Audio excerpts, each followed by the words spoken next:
It's too bad the Tampa weekend was cut off at the knees. Good thing it has a beefy midsection in Battleground. I'm Chris Wolvie, the wrestling vlog who always tells it like it is.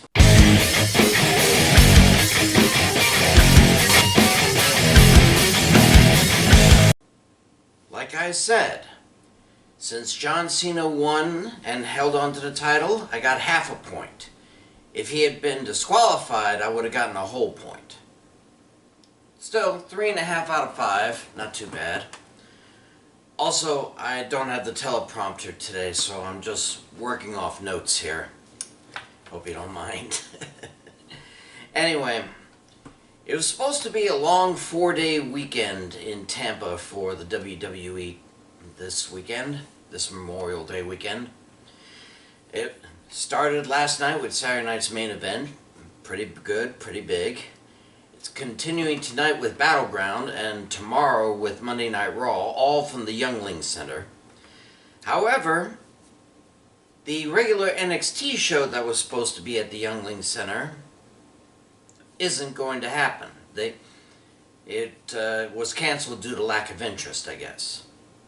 Oh well, Tampa's fault, Tampa's downfall.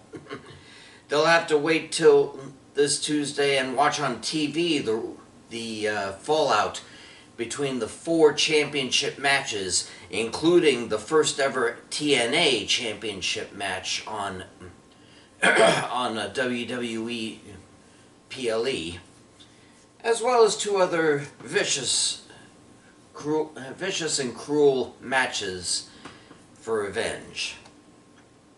So, let the battle commence. Here are my predictions for NXT Battleground Tampa. We'll start with the 6-man match. Tag Team Champions Hank and Tank, along with Josh Briggs, versus The Culling. Oh, how JB and BJ have fallen. Josh Briggs had a long and torrid affair with a Japanese wrestler who decided to go back to from whence he came. But now he's joined up with the Tag Team Champions, probably one of the more popular Tag Team Champions next to Fraxium, and going against the Culling, one of the most vicious groups of NXT. Now, I'm not sure how Brooks Jensen is going to feel about taking on his partner. Actually, no, I do. He's going to be very much fine with it, thanks to Shawn Spears and his manipulation. And Nico Vance is all in for it too. It's going to be a brutal match. It's going to be back and forth. Probably one of the best matches of the night. But I think the Culling is just too connected to not win. Winner, the Culling. Tony D'Angelo versus Channing Stacks Lorenzo, Part 2. And here I thought Stacks was going to be the leader of the Dark State. After all, they and the Culling seem to be battling it out to see who the new family is. Now it looks like the family has been torn apart. Kind of a messy divorce, if you ask me. Very messy, because it's the mob. Now, I'm not sure if Stacks has anybody in his corner to stop D'Angelo. But then again, D'Angelo doesn't have anyone in his corner either. Not unless someone shows up like Rizzo. And after what happened a week or so ago, that doesn't seem likely either. So it's going to be a rather even match. But just like last time, Stacks is going to do what Stacks has to do. Whack 'em. Winner, Channing Stacks Lorenzo. Women's North American title. Sol Ruca versus Kalani Jordan. How about that? The latest Women's North American champ versus the original Women's North America champ. Maybe it would be sufficient if they competed in a ladder match for it. I mean, it would make sense. That's how they both got the titles, after all. But Kelani Jordan doesn't have something that Ruka does have. Zarya in her corner. Now, I'm still not sure how the Ruka-Zarya relationship is happening here. How it works out. But it seems to be working out. Zarya doesn't seem to have any issues with Ruka beating her and 4 others in that ladder match for the title. So I guess they're still tight. Kelani Jordan is a tough cookie to crack, but I get the feeling Ruka is going to continue her streak. And by God, she needs it. Winner and still champ, Sol Ruka. The TNA Heavyweight Championship. Joe Hendry versus Trick Williams. So it has finally come to this, huh? TNA is so engrossed in NXT or vice versa that now we're having TNA championship matches on NXT PLEs.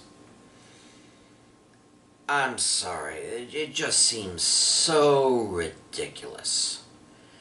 And I'll tell you what, if Trick Williams wins, then we might as well just drop the facade, merge TNA with NXT, have TNA become the new Evolve, and make it like that. Because there's no way that Williams is going to be able to swap from TNA to NXT and back again.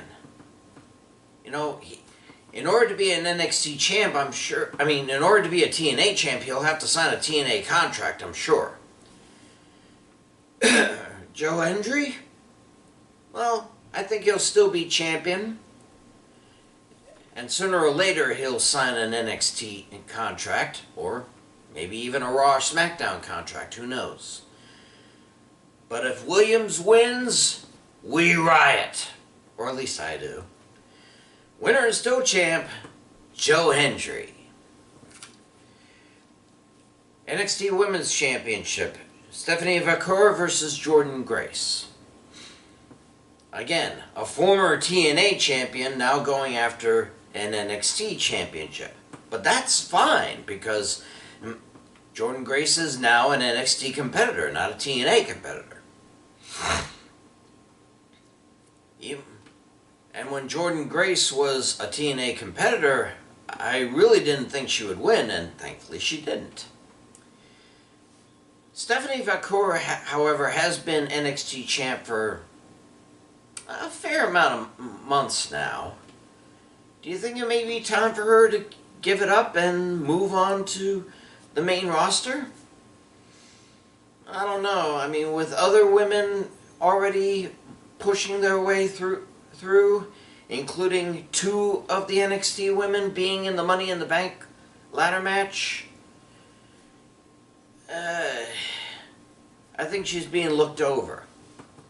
Which means she's going to stay champ. Again, going to be a great match. But the winner and still champ, Stephanie Vaquer. Finally, for the NXT Championship, Obafemi versus Miles Bourne. Okay, listen, I'm all about the handy-capable, okay? I'm all about people with disabilities rising above them and having their dreams come true, like being a pro wrestler.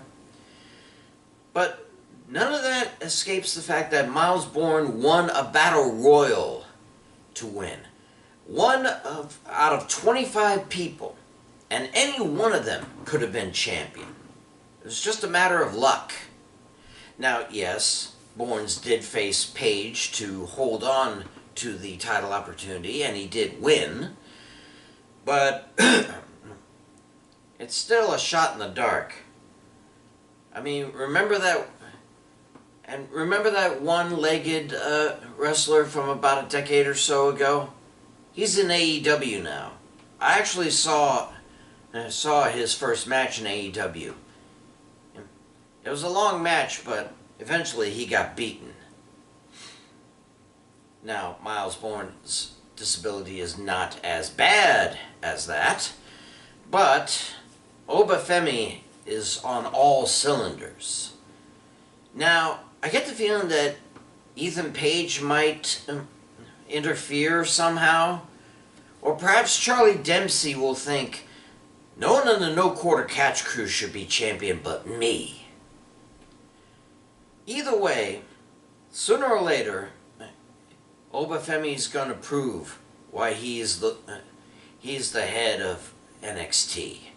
Winner and still champ, Obafemi. Those are my picks.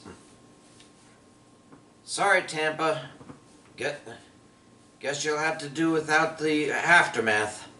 I'm Chris Wolvie, the wrestling blog who always tells it like it is. Pray for peace, and I'll see you